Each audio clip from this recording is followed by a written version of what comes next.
Hi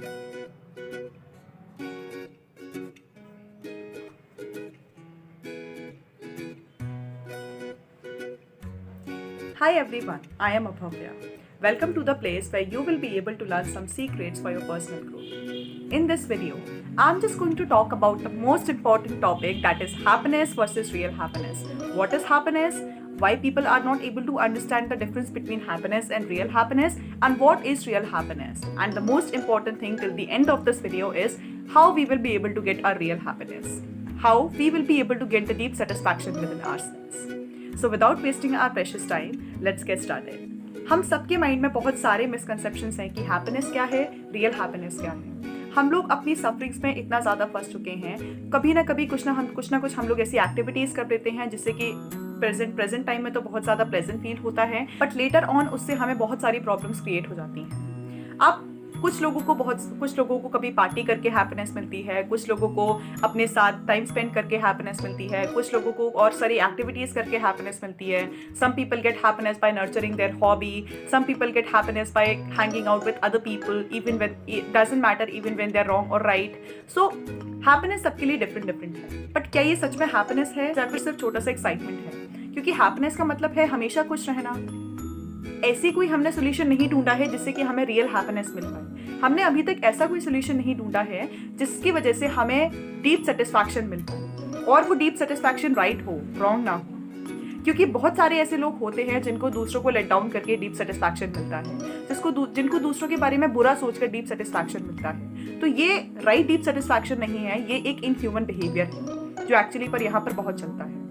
तो अगर हमें इन चीज़ों को समझना है तो इसको डीपली समझना पड़ेगा कि what is happiness and what is real happiness.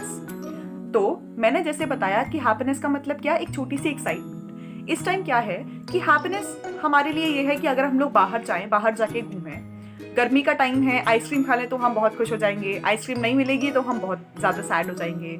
वो छोटी छोटी चीज़ें हैं जो हमको समझनी है। उसके बाद अभी हम लोग अपने घर में, फिर से कोरोना बहुत ज़्यादा स्प्रेड हो रहा है, हम लोग अपने घर में इतना ज़्यादा बंद हो गए हैं कि हमें बाहर जाना है। अगर हम बाहर जा पाएंगे तो हमें हैप्पीनेस मिल पाएगी, अगर हम बाहर नहीं जा पाएंगे तो हमें हैप्पीनेस नहीं मिल पाएगी। तो एक तरीके से हमारी जो हैप्पीनेस है वो सराउंडिंग्स पे डिपेंडेंट है कि अगर हमारे साथ लोग अच्छा बिहेवियर करेंगे तो हम खुश होंगे, अगर हमारे साथ लोग बुरा बिहेवियर करेंगे तो हम खुश नहीं होंगे। तो हमारी हैप्पीनेस की जो की है वो लोग के हाथ में चली गई। ऐसे ही हमारी हैप्पीनेस की जो की है वो सराउंडिंग्स के हाथ में चली गई, लोगों के हाथ में गई, मटेरियलिस्टिक थिंग्स के हाथ में गई कि अगर हमारे पास इतने सारे कपड़े होंगे तो हम खुश हैं।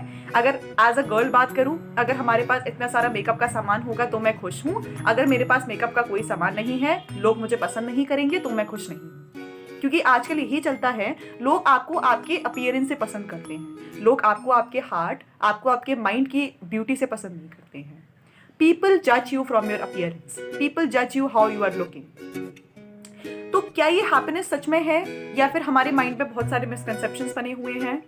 The second one is right. हमारे माइंड में इतने सारे मिसकंसेप्शंस बने हुए हैं कि हम लोग रियल हैप्पीनेस को नहीं ढूंढ पा रहे हैं। इसलिए एक टाइम में हम लोग को बहुत ज्यादा अच्छा फील होने लगता है और दूसरे ही टाइम में हम लोग को बिल्कुल बुरा फील होने लगता है। So what is the middle way out there? कैसे फाइंड करें अपनी रियल हैप्पीनेस को? क्वेश्चन थोड़ा डीप है, but there is a middle way out. So I am going to talk about real happiness now. Real happiness means feeling right with yourself, doing right things with yourself. अब बहुत सारे ऐसे perceptions होते हैं, जैसे मैंने एक परसेप्शन सुना था किसी पर्सन से कि राइट अंडरस्टैंडिंग हमारे अंदर कभी नहीं आ सकती। मैं उस परसेप्शन की बहुत ज़्यादा रिस्पेक्ट करती हूँ, बट राइट अंडरस्टैंडिंग हमारे अंदर आ सकती है। I don't agree with this perspective. Right understanding क्या? एज अ ह्यूमन बीइंग हमें सबसे पहले अपनी ड्यूटीज़ को रियलाइज करना पड़ेगा। सबसे पहले as a human being, then as an individual, because after all we are human beings, right? तो एज अ ह्यूमन बीइंग भी कुछ हमारी ड्यूटीज़ हैं। हम लोग स्टूडेंट्स हैं, हम लोग ये नहीं समझ पाते हैं कि हमारी क्या क्या ड्यूटीज़ हैं इस टाइम पर। पेरेंट्स हमारे लिए सारा कुछ काम करते हैं, पेरेंट्स हमारे लिए मनी एक्यूमुलेट करते हैं, पेरेंट्स हमारी सारी विशेस को पूरा करते हैं, तो हम लोग ये सोच लेते हैं कि हमारी कोई भी रिस्पॉन्सिबिलिटी नहीं है। बट बहुत सारी रिस्पॉन्सिबिलिटीज़ हैं जो एज अ ह्यूमन बीइंग हैं जो हमें समझनी पड़ेगी। क्या रिस्पॉन्सिबिलिटीज़ हैं? The first responsibility as a human being is to love ourself. वो कोई राइट नहीं है, वो कोई कुछ और नहीं है, दैट इज आवर ड्यूटी। क्योंकि लाइफ एक पर्पस के लिए ही हम बनाई गई है। अगर उस पर्पस को हम कंप्लीट नहीं करते हैं, then we have not lived our life to the fullest. तो फर्स्ट एंड मोस्ट इंपॉर्टेंट चीज जो है वो है लविंग आवरसेल्फ। और लविंग आवरसेल्फ का मतलब ये नहीं है कि प्लेजेंट इमोशंस को ही फील करते रहना है। अब ये भी बहुत अमेजिंग पॉइंट है। हम लोग सोचते हैं हर टाइम प्लेजेंट फील होना हैप्पीनेस है, बट रियल प्लेजर्स क्या है? हम लोग हमेशा बहुत सारी चीजें अपने साथ ही गलत कर देते हैं एंड हम लोग सोचते हैं कि ये बहुत सही है। बहुत सारे लोग हैं जो अपने साथ बहुत सारी गलत चीजें करते हैं, लाइक एक्सरसाइज ना करना, अपनी बॉडी को हेल्दी ना रखना, जंक फूड खाना और सारी चीजें करना। बट क्या ये रियल हैप्पीनेस है? क्या ये रियल प्लेजर्स हैं? एट प्रेजेंट मोमेंट तो हम लोग को बहुत ज्यादा अच्छा फील होता है कि हमने कुछ बहुत जंक फूड खा लिया है या कुछ गलत किया है अपने साथ, बट लेटर ऑन हम लोग को उस चीज का रियलाइजेशन पता चल जाता है, हम लोग को वो चीज रियलाइज हो जाती है। तो रियल प्लेजर्स क्या है? सबसे पहले तो हैप्पीनेस हमने समझा, अब हमने रियल हैप्पीनेस समझा। रियल हैप्पीनेस का फर्स्ट फंडा है loving ourself, that is our duty. और लविंग आवरसेल्फ का मतलब doing right things with ourself, not doing wrong things with ourself. Right things मतलब जो हमारे लिए अल्टीमेटली राइट है, और हम इस स्टेज पर हैं कि हमें पता है what is ultimately right and what is ultimately wrong for us. क्या अल्कोहल कंज्यूम करना राइट है? नहीं। क्या और सारी गलत चीजें करना हमारे लिए राइट है? नहीं। हमारे लिए क्या राइट है? Real knowledge, understanding things, self realisation, this is right.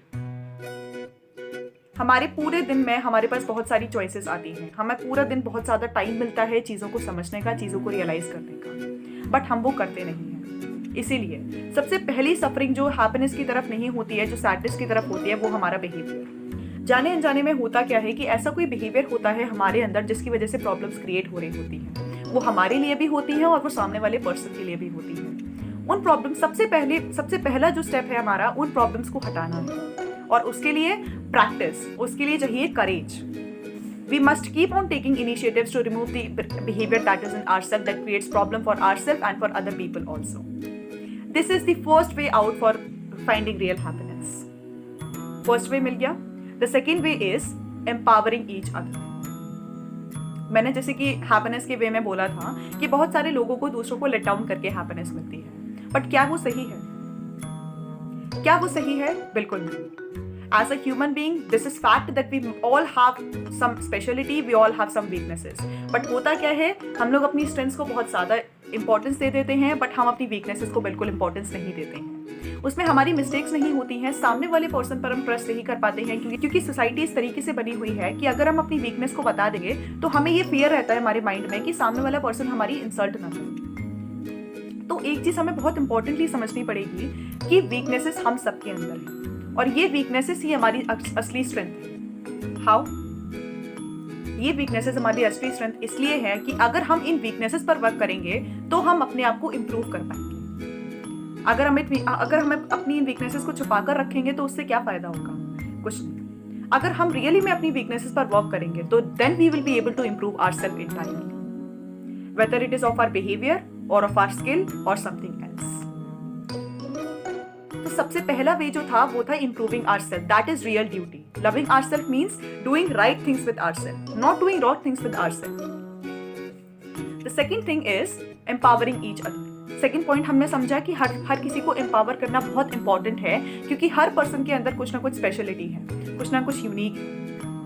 और उस पर्सन को अगर हम लेट डाउन करने की जगह, instead of letting down that person, अगर हम उस पर्सन को एम्पावर कर देंगे, this is the second duty that we all have as a human being. This is the second duty. So सबसे पहले तो एज अ ह्यूमन बीइंग ये हमारी दो ड्यूटीज होती हैं कि हम सबसे पहले तो अपने ऊपर वर्क करें, हमारी जो सफरिंग्स हैं, जो प्रॉब्लम्स क्रिएट हो रही हैं हमारे माइंड में, और as a person, as an individual, हम जो अपने साथ प्रॉब्लम्स क्रिएट कर रहे हैं, जो दूसरों के साथ प्रॉब्लम्स क्रिएट कर रहे हैं, हमारी सराउंडिंग्स में जो नेगेटिविटी फैल रही है उसको रोकना पड़ेगा, उस नेगेटिविटी को स्प्रेड होने से रोकना पड़ेगा। सेकेंड चीज, हम लोगों को दूसरों को एम्पावर करना है, the most important thing. Empower not in the wrong things but in the right things. तो अब आती है एज अ इंडिविजुअल की बात। अपनी डेली लाइफ में बहुत सारे ऐसे स्टेटमेंट्स होते हैं जो जाने अनजाने हम लोग बोल देते हैं, कॉन्शियसली अनकॉन्शियसली हम लोग बोल ही देते हैं, जैसे दिस शुड हैपन, ये होना चाहिए। अब अगर हमने ये वर्ड अपने आप से बोला तो हमने क्या किया, अपने माइंड में एक प्रॉब्लम क्रिएट करी कि सबसे पहले तो यहाँ पर प्रॉब्लम है। सबसे पहली चीज क्या किया, दिस शुड हैपन, मतलब ये चीज मेरे हिसाब से होनी चाहिए, मतलब कि अभी जो चीज हो रही है दैट इज समथिंग रॉन्ग। हम लोगों का राइट नहीं है ये चीज़ को डिटरमाइन करने का ये राइट है, ये रॉन्ग है। अगर उस पर्सन ने हमारे साथ कुछ किया है, अगर हमें लगा है कि हमें वो पसंद नहीं है, तो it is that person's choice कि अगर उसने हमारे साथ कुछ किया है तो let him be, let her be. But the thing is, हम लोग कैसे डिटरमाइन करते हैं कि ये चीज़ गलत ही है।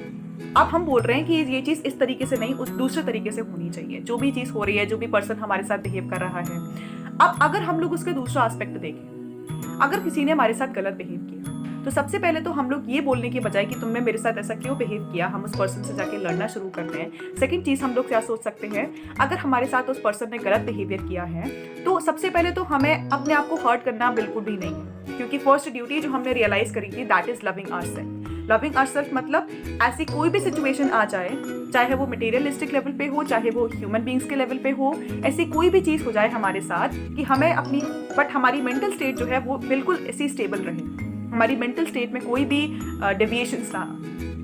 तो उसके लिए क्या हम सोच सकते हैं, अगर हमारे साथ किसी पर्सन ने गलत किया, तो सबसे पहले तो हमने ये चीज़ देखी कि हमारे साथ उस पर्सन ने गलत किया, उसको रिकॉग्नाइज किया, ठीक है। उसके बाद हमने क्या किया, हमने ये चीज़ देखी कि अगर उस पर्सन ने हमारे साथ कुछ रॉन्ग बिहेवियर किया है, तो उस पर्सन का बिहेवियर डिपिक्ट हुआ है। अब हमें क्या करना है, वो पर्सन एसोसिएट हो रहा था या एसोसिएट हो रही थी, उस पर्सन के साथ मुझे एसोसिएट नहीं होना। सिंपल मैटर, वहीं खत्म। हमारी लाइफ में अच्छा भी हुआ, अगर उस पर्सन ने हमारे साथ रॉन्ग बिहेवियर किया, इसका मतलब उस पर्सन ने अपना बिहेवियर डिपिक्ट किया। अब मेरी लाइफ में ये अच्छा हुआ है कि मेरी लाइफ से एक ऐसा पर्सन जा चुका है, या फिर किसी ऐसे पर्सन के साथ एसोसिएट नहीं होऊंगा या नहीं होंगी जिस पर्सन ने मेरे साथ गलत बिहेवियर किया है। प्रॉब्लम वहीं की वहीं सॉल्व है। तो कभी भी हमें ये नहीं बोलना है कि this should not happen. Second चीज जो अपने आप को नहीं बोलनी है वो है I am getting hurted, I am getting irritated, I am feeling angry. ये बहुत ज़्यादा ऐसे सेंटेंसेस होते हैं जो हम लोग को समझ में नहीं आते हैं, बट अगर हम लोग अपने आप को ये सेंटेंसेस बोल देते हैं तो वैसा ही हमारे साथ होने लगता है। And this is true. Calmness is not all about the situations, calmness is all about our state of mind. हम लोग एक्सटर्नल सिचुएशंस को कभी भी ठीक नहीं कर सकते। एक्सटर्नल जो हमारे लोग होते हैं, हम जिनके साथ एसोसिएट होते हैं, उनको कभी भी सही नहीं कर सकते, अपनी सराउंडिंग्स को कभी भी सही नहीं कर सकते। सिर्फ अपने बिहेवियर को ऐसा बना सकते हैं कि हमारी स्टेट ऑफ माइंड को कोई भी डेविएट ना कर सके। हमारी state of mind her situation में स्टेबल रहे, चाहे वो किसी पर्सन ने हमारे साथ गलत बिहेव किया हो या फिर हमें कोई चीज़ ना मिली। तो अगर हम बोल रहे हैं आई एम गेटिंग हर्टेड, तो एक्चुअल में हमें हर्ट हो रहा है। हम लोग अक्सर कर ये चीज़ें बोल देते हैं कि हम इंसानी तो हैं, हम तो हर्ट हो जाते हैं, बट हम इंसान हैं, we are human beings, that is our super power. क्योंकि हमारे पास वर्ड्स की पावर है एंड हमारे पास थॉट्स की पावर है, एंड सबसे बड़ी जो सुपर पावर है वो हमारी कॉन्शियसनेस की सुपर पावर है।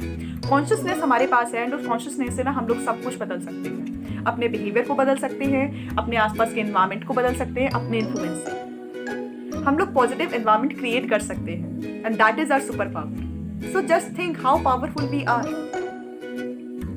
सबसे पहले हमने जैसे ही अपने आप को बोला आई एम गेटिंग हर्टेड, तो हमें सच में हर्ट हुआ। मतलब कि हमने अपनी हैप्पीनेस की जो की है वो दूसरे पर्सन को दे दी कि अगर ये पर्सन मेरे साथ अच्छा बिहेवियर करेगा तभी हम सही रहेंगे, अगर ये पर्सन मेरे साथ बुरा बिहेवियर करेगा then we will get hurted. सबसे पहले तो अपने आसपास या अपने आसपास एक परमिशन की ना इमेजिनरी शेल बना लेनी है। ये मोस्ट इंपॉर्टेंट चीज है। इमेजिनेशन में इतनी पावर होती है जो हम लोग कभी समझ भी नहीं सकते। अपने आसपास एक इमेजिनेशन की शेल बना लेनी है, वो होगी परमिशन की शेल। इस शेल से कोई अंदर नहीं आ सकता। इस शेल से कोई भी ऐसा बुरा बिहेवियर, जिसने मेरे साथ बुरा बिहेव किया है, उसका बिहेवियर वहीं की वहीं रोका, अपने साथ एक नाइस सेल्फ टॉक करी एंड उस चीज को वहीं की वहीं सॉर्ट आउट कर दिया। क्योंकि उस पर्सन की चॉइस है कि उस पर्सन ने मेरे साथ कुछ गलत किया है, एंड ये मेरी चॉइस है कि मैं अब रिस्पॉन्ड किस तरीके से करता हूँ या किस तरीके से करती हूँ। And that is not reacting, that is responding. This is what we have to understand. तो ये कुछ स्टेटमेंट्स होते हैं that I wanted to share with you, जो हम लोग अपनी डेली लाइफ में अक्सर कर बोल देते हैं, जिसकी वजह से हमारे साथ ही प्रॉब्लम्स क्रिएट होना शुरू हो जाती हैं। बट हम ये नहीं समझते हैं कि दूसरे पर्सन का राइट है वो हमारे साथ जो बिहेवियर करना चाहता है, एंड ये हमारा राइट है हम अपने साथ किस तरीके का बिहेवियर रखना चाहते हैं, एंड दूसरे पर्सन के साथ किस तरीके का बिहेवियर करना चाहते हैं, एंड हम किस तरीके से रिस्पॉन्ड करना चाहते हैं। That is all based on our choice. क्योंकि कुछ एज अ ह्यूमन बीइंग कुछ ना कुछ यूनिवर्सल राइट्स हमारे पास होते हैं, और उन राइट्स का अच्छे से यूज करके हम लोग इस स्टेज पर पहुंच सकते हैं जहां पर हमारी स्टेट ऑफ माइंड को कोई भी डेविएट नहीं कर सकता। ये कुछ चीज़ें थी जो मैं आपसे शेयर करना चाहती थी, which I wanted to share with you. And now I have understood to some extent that what is happiness and what is real happiness. So I hope you also have understood to some extent what is happiness and what is real happiness. Feeling right, doing right things with yourself even when they are unpleasant. Because बहुत सारी चीज़ें होती हैं जो बहुत सारी good habits होती हैं जो हम लोग को करना पसंद नहीं होता है. But we have to keep doing them to keep ourselves really happy. तो यहाँ पर हम लोग को ये एक चीज़ समझनी पड़ेगी कि प्लेजेंट एंड अनप्लेजेंट कुछ नहीं होता है. That is ultimately right that what we have to do with ourselves and with other people too. And we will be able to make ourselves really happy and make other people also happy. So, at last, I just want to share these 3 questions on which the real happiness is based. The first question is, how can I improve myself in every other aspect of life? Based on my behavior, based on my skill, based on my knowledge, based on my reality. How can I realize my potential? The second question is, how can I understand something really amazing from the other person sitting or standing right in front of me? And that person is really amazing. जैसे ही हमने अपने mind में ये thought create किया कि सामने वाला person बहुत अमेजिंग है एंड हम सब सच में उस पर्सन से कॉन्वर्सेशन करके कुछ ना कुछ अमेजिंग सीख सकते हैं, then all the negativity is out and we will be able to really understand something amazing from that person. The third question and the most important question on which the real happiness is based is, what can I give to this society? What can I give to this world? This is real happiness. And these 3 questions will be able to get ourselves understand and experience real happiness even. So these were some things which I wanted to share with you. Hope you have really understood what I really wanted to convey to you. We'll be meeting all of you in the next video. Till then, bye-bye, take care. Stay safe and stay connected.